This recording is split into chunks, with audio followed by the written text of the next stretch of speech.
Welcome to Bruce Hurwitz Presents Meet the Experts. I'm your host, Bruce Hurwitz of Hurwitz Strategic Staffing. You can find us on the web at hsstaffing.com. I hope you consider us for all your staffing, career counseling, and speech writing needs. I am delighted to be joined today by Joel Schwartzberg.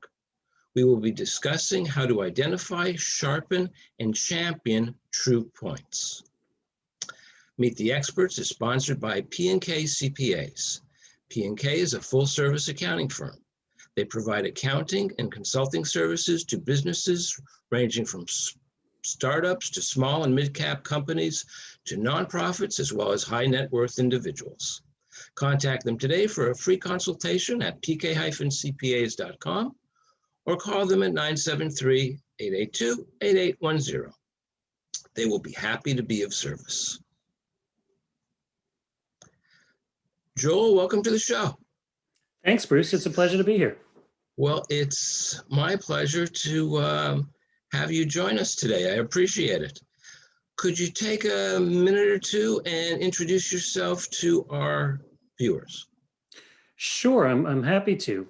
I really have a day job and an extracurricular job. The day job is I oversee executive communications for one of America's oldest nonprofits. And then around that, since I don't golf, I have some time. I also write about public speaking, and I train public speaking. I've written for Harvard Business Review, Fast Company. I've written a book. And really what I do is find ways to share my message about what a point is, how to make a point, to help people elevate their experiences.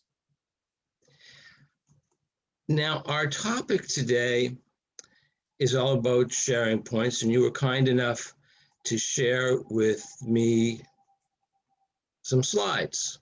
Mm-hmm. So here we have a definition of what you mean by a point. Right. My question for you is not the definition of a point. My question is, how do you choose the right point for the right occasion? Right.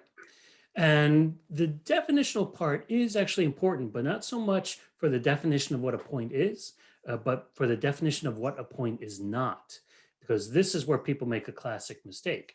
They think if they have a topic, an idea, a theme, a category, sometimes a catchphrase, that is their point. And that's where they make a challenge for themselves, because you can't argue a topic or a category. You can only argue a point. So when you have a point, you understand that you're sharing a mechanism or a proposal for getting to an impact. And what do we mean by impact? Because that's a broad term. Impact is when you move someone in your audience to think anew, or to do something new, or to experience something new. So for example, podcasting is not a point. Because what are you saying when you say podcasting? If someone was going to a conference and I said, what is the point of your presentation? And they said podcasting, or even the future of podcasting, or even the benefit of podcasting. What are they telling me? Oh, well, what is the benefit? Is it good or bad? Is it good just for millennials? Is it something on its way out, something on its way in? I have no idea the point that people are making, and that's the problem. Now, to know your point, to get back to your question, I wanted people first to realize that a point is a proposal. It's an argument. It's something you could provide evidence for, whether that's storytelling or data or a case study. But I wanted a mechanism, really, that people can use, a test that they could use to see if what they think is their point is actually a point. And that's called the I believe that test. And it's very simple. Basically, all people do, and I've done this for clients for over 15 years, and it works wonderfully. You take what you think is your point, a sentence, what you think is something you want to convey to a direct report, a boss, a vendor, a potential partner, a potential colleague, something of value. Now take that one sentence and just put the words, I believe that, in front of it. Now, here's the exercise. If what you have now is a complete sentence, if it would impress your fourth grade language arts teacher that it is not a fragment, it is not a run-on, then you are on your way to making a point. If not, then you need to reimagine it so that it is. So let's use the podcasting example. Okay. I believe that podcasting, not a complete sentence. I believe that the importance of podcasting, not a complete sentence. Red light. It forces you to say something like, I believe that podcasting is the best way to reach a millennial audience. And Bruce, you could tell, and I think your audience can tell right away, that that's something you could sink your teeth into, that you could learn from, that you can argue, make a point around. And thus you're on your way to making a point using the I believe that test. Now, the second part about the I believe that test is actually very simple. It's just making sure that what you're saying, what you're proposing is not a truism. A truism is something that's real on its face. So I would never give a presentation or make a point that lying is bad, or that podcasting is when we have a recording of a conversation. You know, these are things that are complete sentences, but I don't need to give a presentation about why snow is white, why ice cream is sweet. So what you need to do is ask yourself one of two things. One, is there a feasible counterpoint? Can someone argue the opposite? And if that's true, then you're on your way to a point. The other part of it is the point I'm making something people don't realize or haven't learned yet and need to learn? Then it is also not a truism. So once you go through those two parts of the exercise, you're well on your way to knowing your point. And then we could move on to things like making it sharper and championing. I didn't catch that last sentence. Oh, then you're on your way to making your point when you have the I believe that. Now you can remove the words I believe that or leave them there, but then you're on your way to sharpening that point or championing that point, right? Okay, so you are a champion of the point. You have a message you want to get across. So let's go to your next slide. Mm-hmm. Right, the next stage, which is sharpening that point. Oh, right. And this relies on three things. One, did I attach my biggest value proposition? And this is best shown through example, Bruce. I see a lot of presentations that say, if we do this right, we will get more traffic to our website. If we do this right, then we'll be able to open up more centers around the country. Even sometimes if we do this right, more money will come in from people who are making contributions to us. But all three of those things share one problem, one challenge, and that is that it doesn't go far enough. Coca-Cola wouldn't say we want to get more traffic to our website, or not even that we want more people aware of our products, let's say. They want more people drinking Coca-Cola. If you have a nonprofit, your ultimate proposition should be very clear. You're trying to save lives. You're trying to save the earth. You're trying to save animals or provide medical care. Usually there's one big thing your organization is trying to do. Your job is to identify that thing, even if it's making more money for your investors, and to explicitly articulate that. So not to go short, but to go to your ultimate value proposition.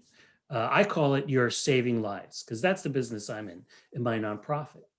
And I always counsel people to say, don't just reach for that short-term goal. Say, if we do this right, we're going to save lives, because those words are magic in terms of getting people excited, getting people motivated and engaging them. The second part is about badjectives.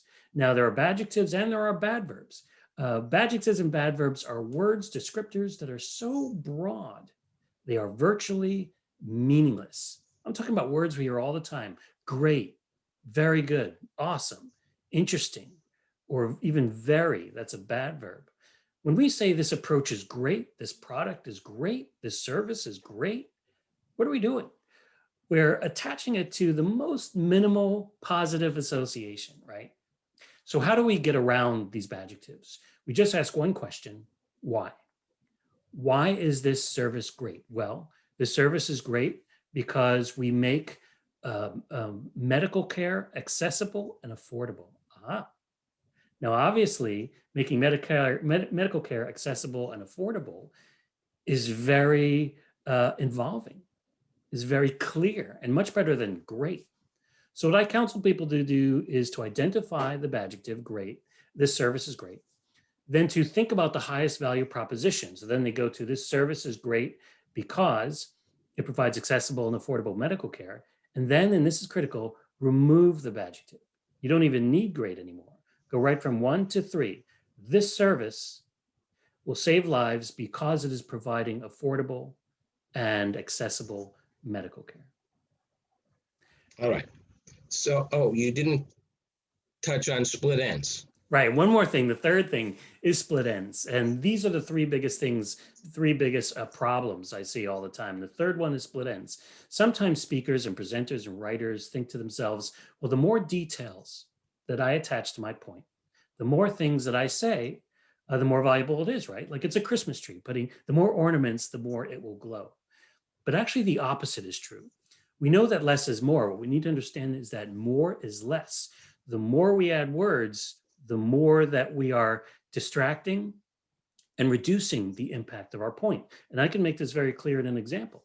Let's say I'm your CEO and I say, this approach will make us more successful, efficient, effective, positive, memorable, supreme, idealistic, attractive.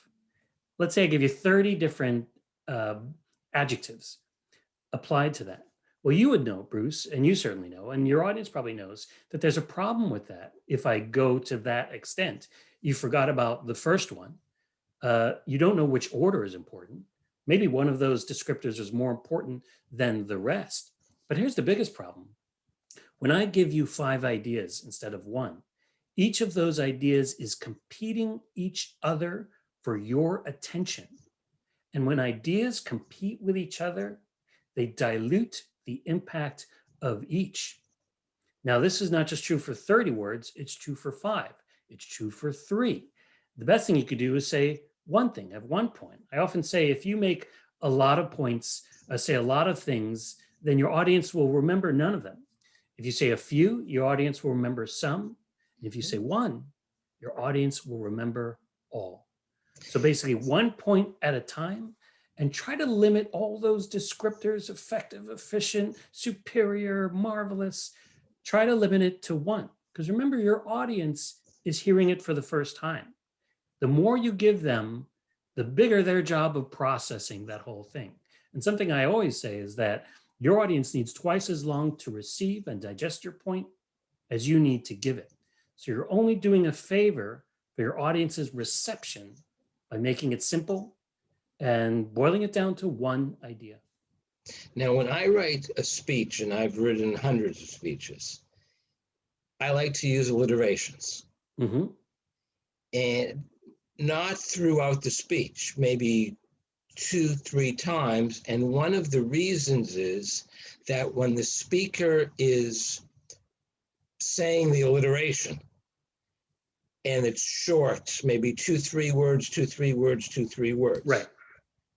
That gets their juices flowing. Yeah. It makes them sound as though they have the courage of their convictions. Right.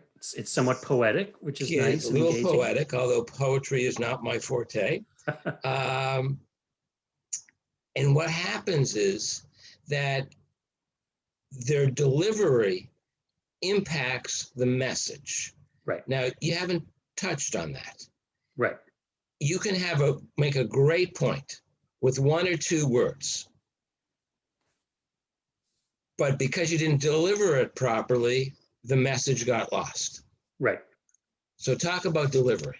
Sure. And that's what I mean by championing your point. That's the third part. We identified your point. We I'll put the slide up. And thank you. And now we're going to champion it through presentational techniques. And I agree, Bruce. I love alliteration also.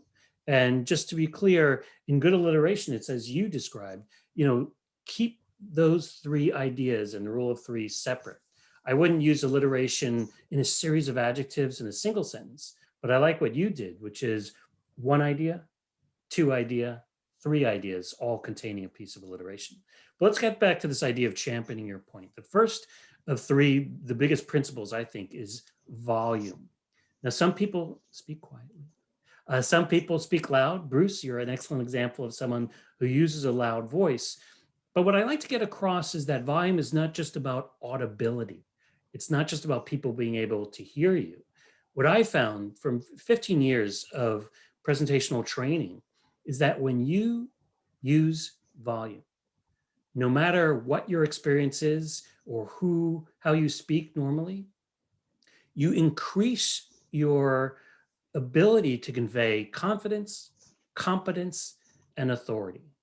So when I do an exercise with my class and I say, all right, Sheila, can you say what you just did, but increase your volume? I don't want you to scream or yell, but all I want you to do is use a little more vocal strength.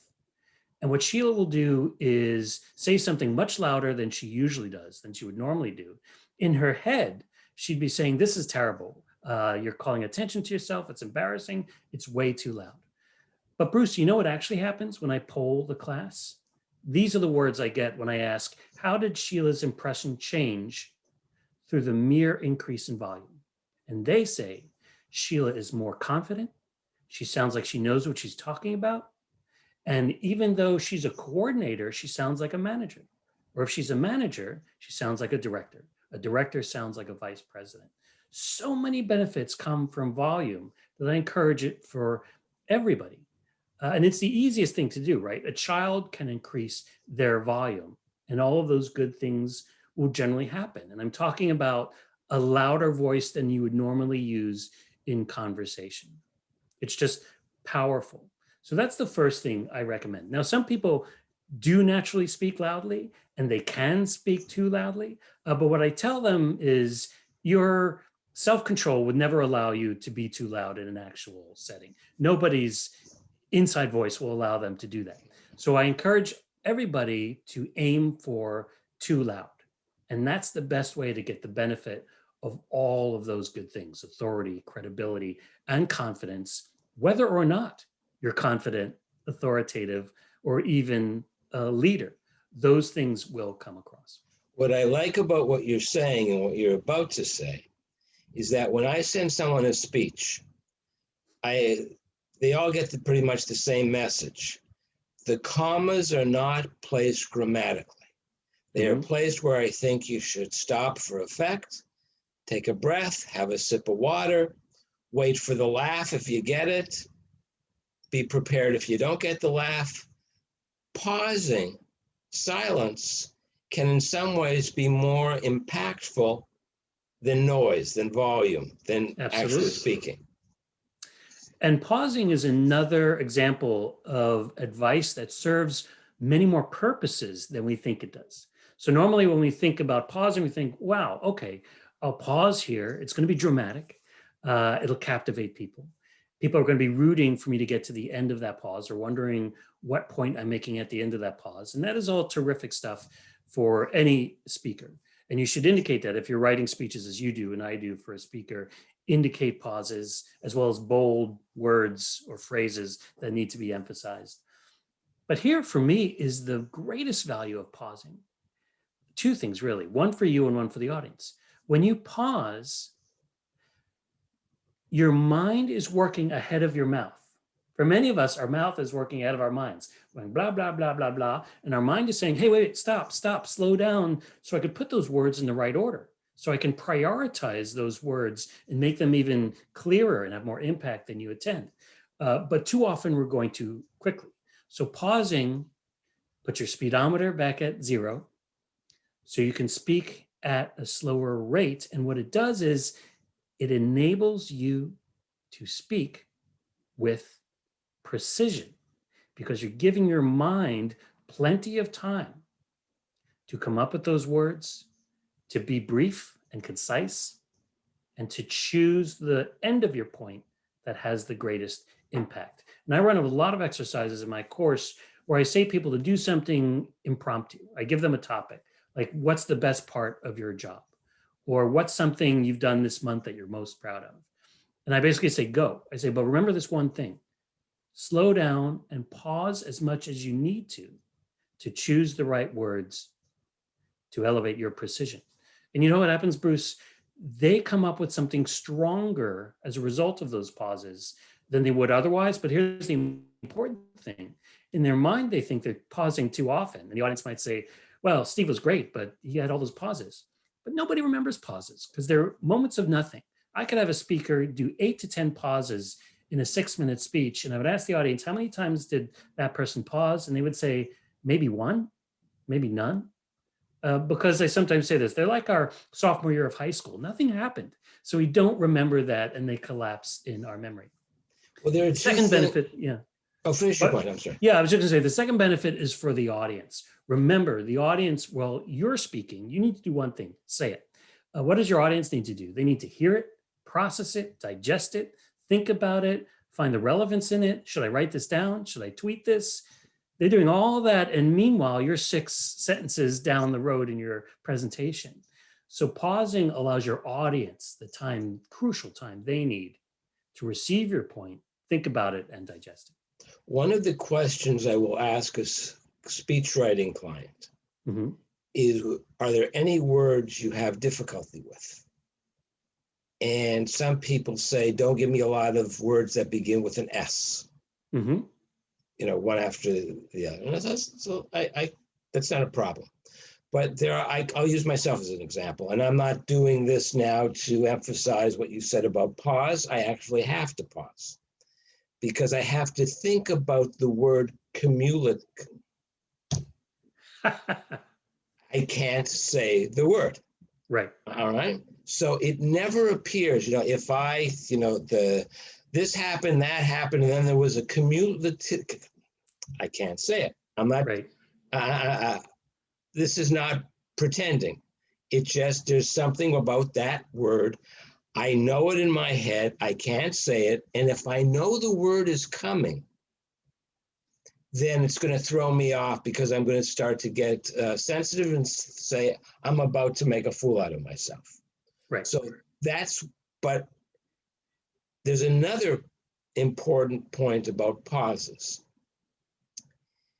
I have a good friend who has been watching and listening when there were audio to my podcast for years.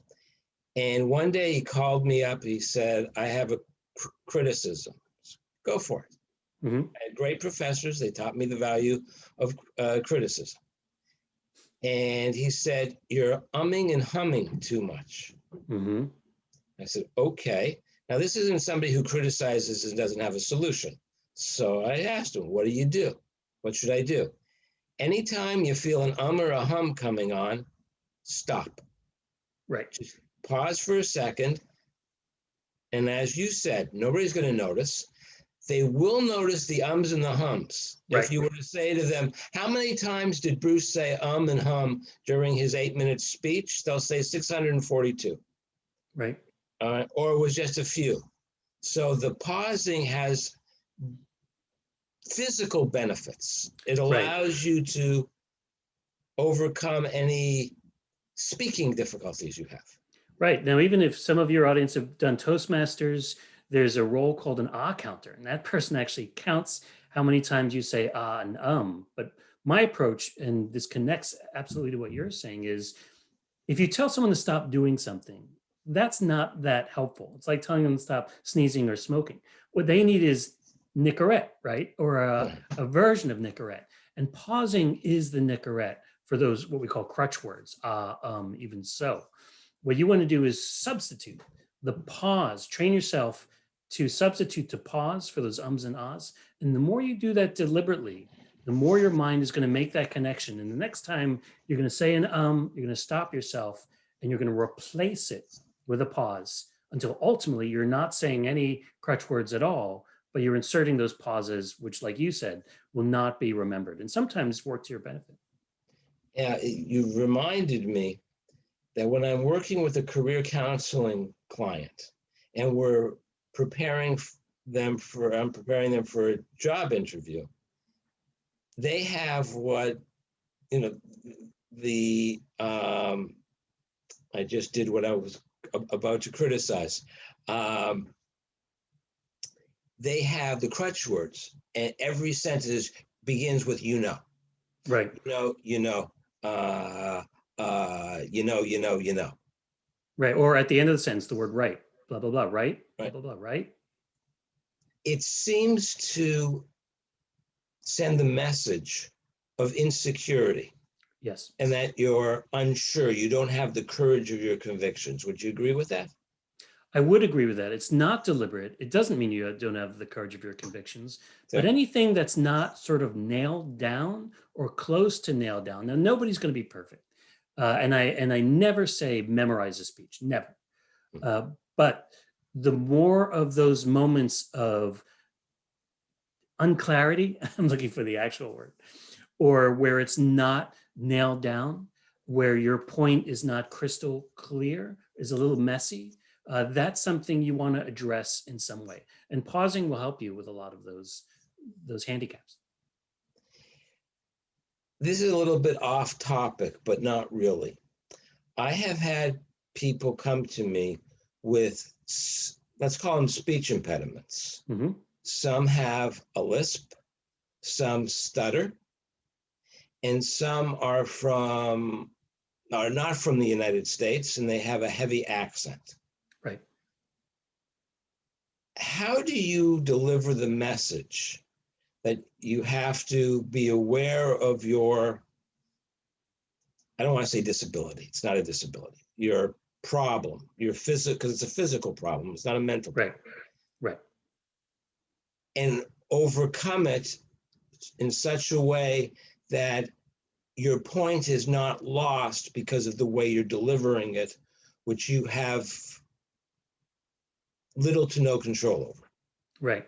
So I think there's a big approach as you're working with clients. And then there are two tactics that I'll mention that I use for people who come with a certain impediment, whatever it is. But the approach is always not that you're doing something wrong or you have a particular challenge or an inability, because that can be shaming, right? We don't want to say that. What I communicate is your goal here is not to be even the best public speaker you can be. Your goal is for your audience to receive what you're saying. And so these challenges or idiosyncrasies that are in your voice are getting in the way or obstacles to your audience receiving your message. So it's not a problem with you. You're fine. Be you. You be you. But understand, if you're trying to do the job of having your audience impacted by what you're presenting, this needs to be addressed. So in other words, we're going from you've got a problem to your job is being hindered with this thing. So that is sometimes accepted more easily by a client to know I have more obstacles or different kinds of obstacles to my job of public speaking than someone else would. And then the only two things I really say to someone who has an accent or anything that might be a challenge, again, to audience reception, not necessarily to them, the two things. One, you need to speak louder and you need to have more articulation. So the problem with if someone has a particular challenge or has a different English as a second language, they have an accent, we can understand what they're saying, but sometimes they're speaking so quickly, the words mash together, and that's the problem. If they slow down and articulate maybe even more than they normally would, that will address the problem of reception because you're making it easier for your audience to understand. More volume, slower, and articulation, just like you would for a child. When we speak to a child, we think that child may not understand. So what am I going to do? I'm going to speak slower. I'm going to articulate. And that child has a different set of challenges than another person would, but we're addressing it the same way. How do I address this challenge of communication? I'm going to make it easier for the person I'm speaking to or presenting to receive.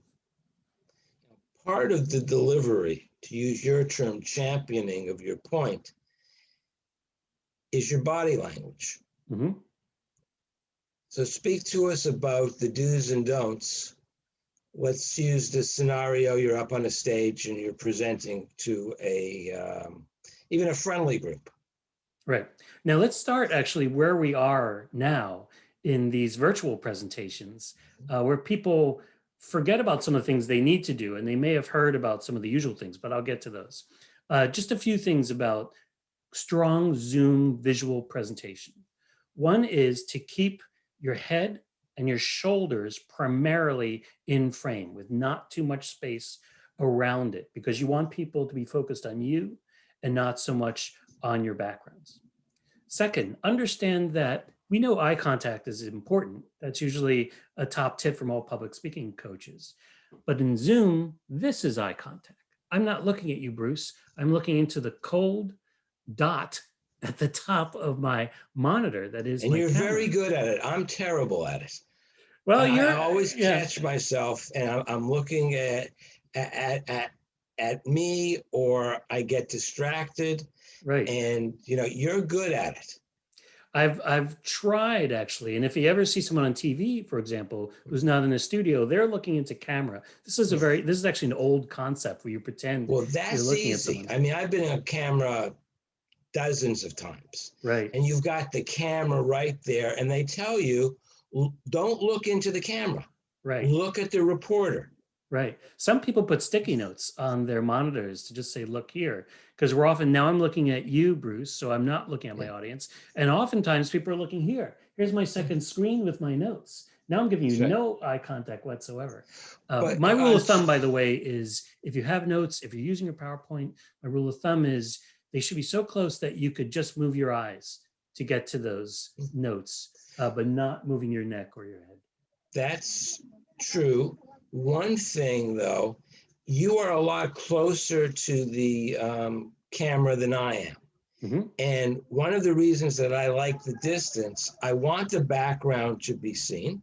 Right. But I also don't want my failure to look at the camera to be so obvious. So obvious. Thank you.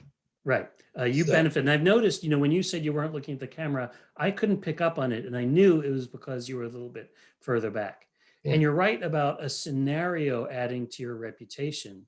And let's just mention, it's very important for someone who is interviewing for a job. Right. I can't tell you how many clients, and the first time it happened, I was absolutely shocked. This book right here is by David McCullum. The name is Truman. It's yay thick. When I read the book, I didn't have to exercise. Holding that book was exercise. But it's so big, and all of these are David McCullough's books. Mm-hmm. And somebody who likes Mr. McCullough recognizes the books. And then they'll say to me, "Oh, you like David McCullough?" And the first time it happened, my reaction was, "How in the world do you know that?" Well, they know it because they have the books on their shelf. Right. So your background can help to move the conversation forward. Right. I like to say it can add to your reputation. Something I say often is that the things in your environment, here your virtual environment, if they're not adding to your reputation, they're actually stealing from your reputation. So a lot of people use virtual backgrounds, which I never recommend. I don't even care what it is, because it's distracting, and also because you're introducing an artificial element to a dynamic that's supposed to be human and real and depends on authenticity. Yet you have Shea Stadium, I should say, I'm giving you my age here, or you have Mount Kilimanjaro or a Disney film behind you. You think you're doing something fun, but is actually stealing from your reputation and from what you're trying to convey. So be mindful of what's around you. And most people will think that you're hiding something. Right. And often, sometimes they are. Most definitely. I want to give you a chance. Just going to your final slide I want to share is your contact information. Joel, is there anything I didn't ask you that you wish I had asked? There's one thing I want to say, that sometimes this idea of having a point is clearer when I talk about sales. And so I just like to put it in that sort of framework. Everybody's in sales, whether you're selling a product or just an idea.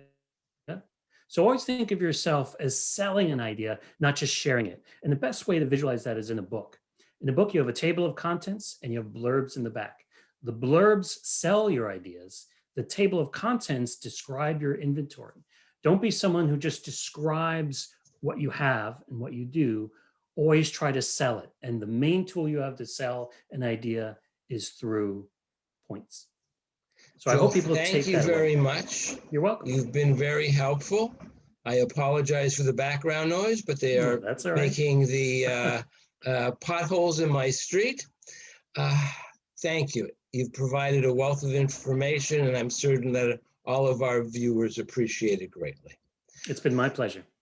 I'm Bruce Hurwitz. Thank you for watching, and as always, please stay focused on success.